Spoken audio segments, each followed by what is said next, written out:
This is part 11 of the Craftsman 6x48 Belt Disc Sander Rebuild Series.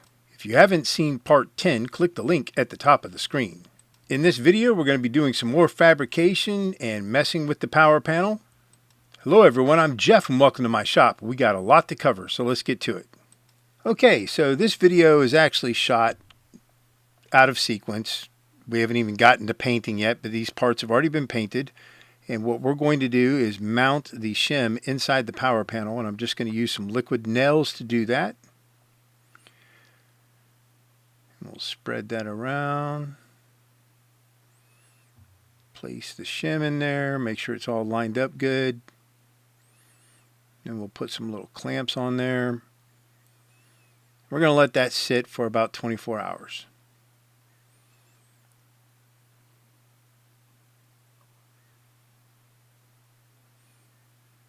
And here we are 24 hours later.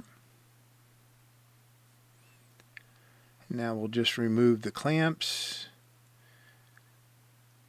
and do a little bit of cleanup around there, some of the glue. And it will take the paint with it, so yeah, it is what it is. You can probably try to get it off before it hardens. In any case, this is the wiring diagram for Powr Panl, and I've got it linked in the description of the video for anybody that wants to download it. So here we are with the Powr Panl, and we're going to go ahead and assemble it. So we have the switch, and we've got the receptacles, and then the plug. So we'll go ahead and snap all that in. And then we're going to wire it just like you saw in the wiring diagram. I'll go ahead and shift the direction of those two grounds so that they're facing down. We're going to join those two along with the third coming off of the plug. And they are already grounded to the two receptacles and the plug with that screw that we loosened. So then we're just going to put a butt connector on them and tie those down with a zip tie.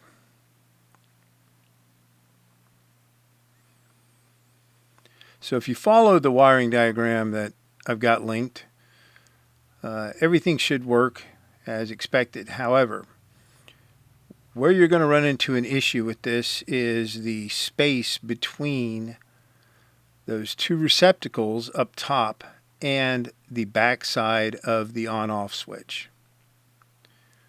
That's a real tight fit, and you'll see when I go to put all this together, I've really got to squeeze it together to get it to work. It's best that you do not have any wiring in that center area unless it resides below the top edge of those two receptacles, because there is no wiggle room there.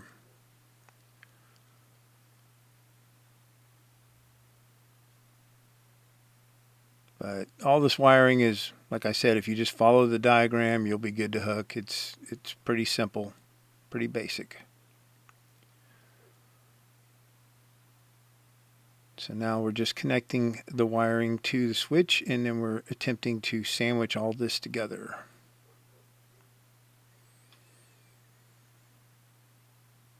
I've already applied that decal to the front of the panel.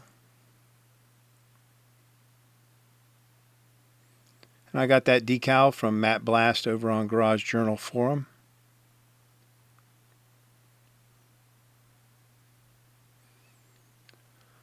So once we've got that all assembled, we're going to go ahead and test it. So to do this, we're going to have that heat gun on the left there act as the motor. I've got a light that's up near the top of the screen, so we're going to plug the light into the lamp portion. We'll plug the heat gun into the motor receptacle. Then we'll connect an extension cord to the plug.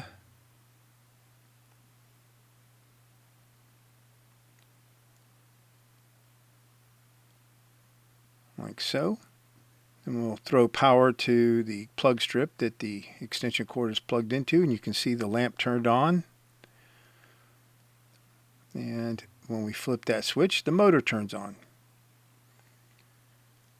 So if we flip that switch again, the motor should turn off and the lamp stays on. This is working as we want it to. So this is some engine turned vinyl. It's got the same pattern as an engine turned panel, and I'm just going to cut a little sliver here and apply it to the mount. Give it a little more of a traditional Craftsman look to it, I guess. Obviously not necessary. I'm just doing it because I like the way it looks.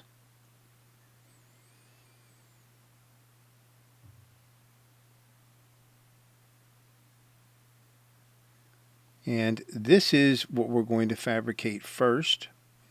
This is a kick box for like guitars and stuff. You can get them off of Amazon in like a 10-pack. And it's aluminum, and I'm going to use it to fabricate my own power panel. As I said in the previous video, that power panel that we just rebuilt, I'm going to put on my belt disc sander. So for my sister who doesn't need a lamp, I'm just going to build her a simple on-off switch, and this is going to look so much better than, you know, somebody mounting an electrical box to the side of something. I tried to find something that was fairly cheap and I could get in a reasonable amount of time that had more of a vintage look to it, but these are what I came up with. So we're just going to cut out this rectangle for the receptacle to go into it.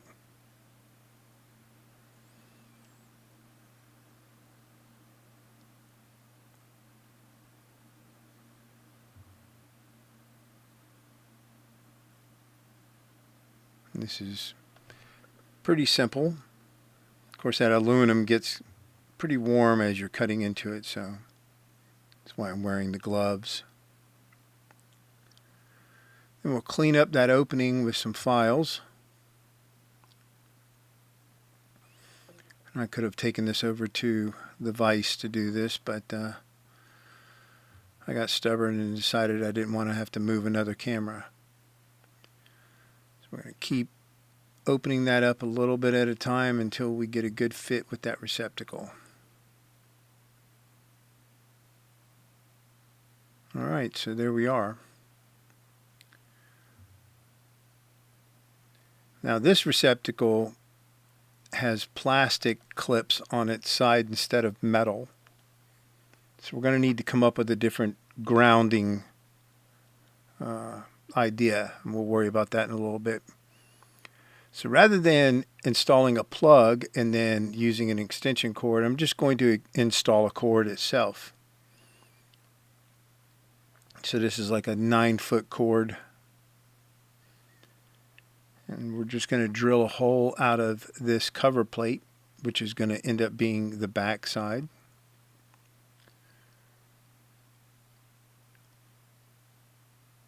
And this is the box itself. This is where the switch is going to go. So we'll drill that out.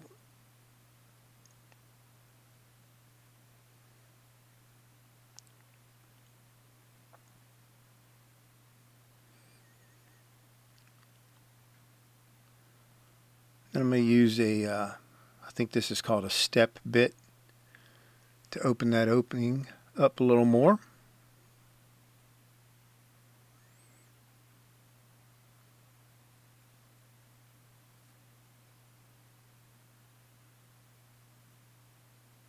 And once we're sure that that switch is going to fit in there like we want, here we are with the cover, which is going to be the back side of this. And we'll just drill out the hole for the power plug or the power cord.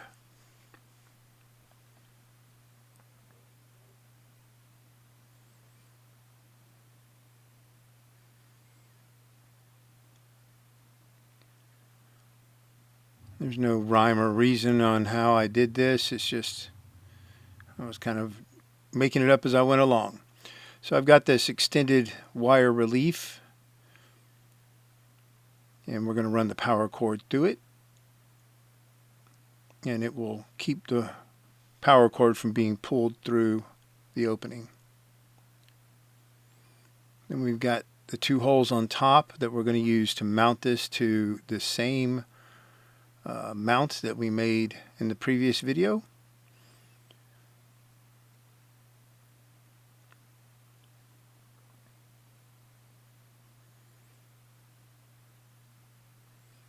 So here we are with the power cord, and we're just going to go ahead and strip some of this shielding off of it. And if you're going to strip the same way that I'm doing it here, just make sure you don't go too deep, otherwise you'll cut into those wires themselves. So the other thing that this belt disc sander was missing when I got it was the data panel that goes on the side of the mount that tells you the model number. And this is a graphic that I created based off of one that I found on the internet. And I took the same script and made it smaller, and I applied it to some chrome vinyl, and we're just going to apply that here to give this kind of a more vintage look. But I had Matt Blast use that graphic that I made up to make me a data panel for this belt disc sander, and we'll see that in a later video. And I said that we needed to come up with another plan for grounding, so we're just going to drill another hole in this panel on the back side and insert a small screw and nut, and that's going to be how we ground it.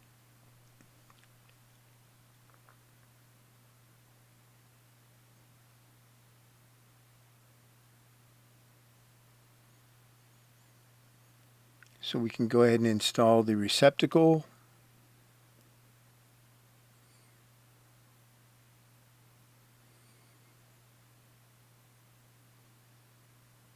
Figure out how we're going to run these wires for grounding. And we've got the power cord and the wire relief, and then that is a hog loop, or I think that's what they're called, hog loops, and they're used as a wire stress relief as well to keep you from pulling the power cord through there. And we're just going to connect all these wires as they need to be connected to the switch and to the grounding screw.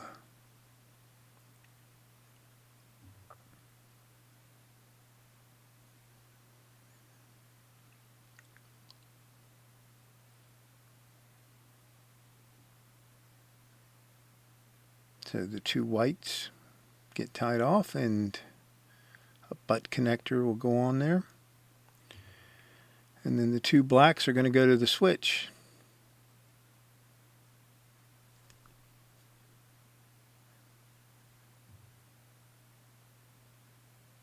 Like so. We'll go ahead and do a test. So in this example, we're just going to plug the lamp into the position where the motor would go. We'll put power to this.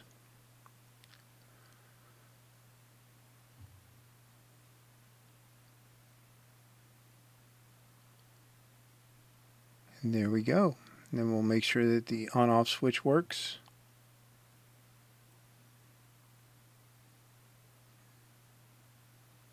Good to hook.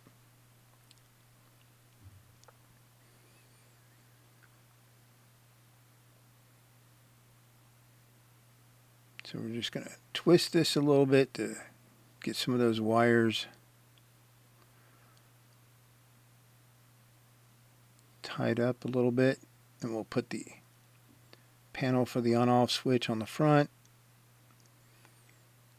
We'll go ahead and install everything, sandwich it together.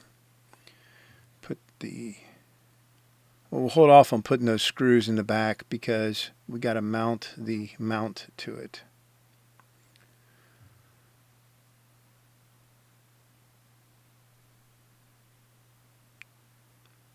So we've just got some additional screws and nuts, and that's how we're going to mount the mount. Say that 3 times really fast. Once we have it mounted, then we can go ahead and close up the back.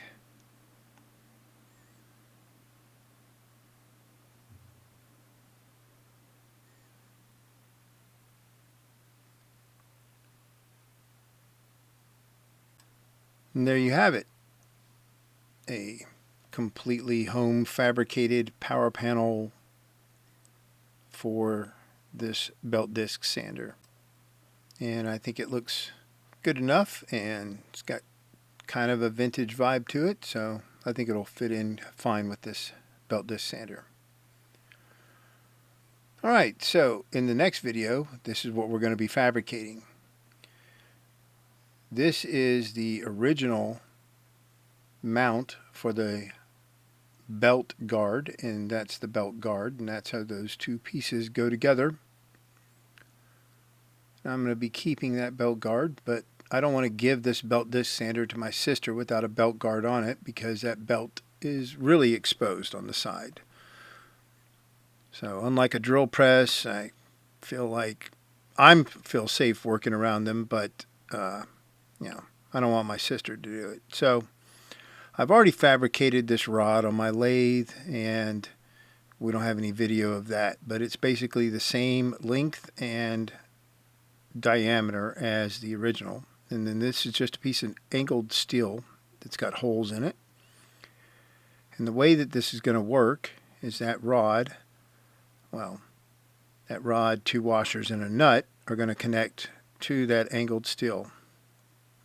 And those holes in the steel are where we're going to mount the belt guard once we fabricate it, which, as I said, is what we're going to be working on in the next video.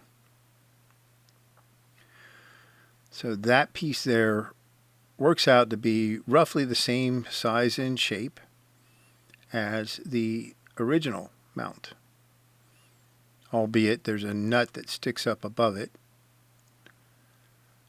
but you get the idea. So to do this project, we're going to be using some 18 gauge steel. We have to make a hole so that that nut can penetrate through it.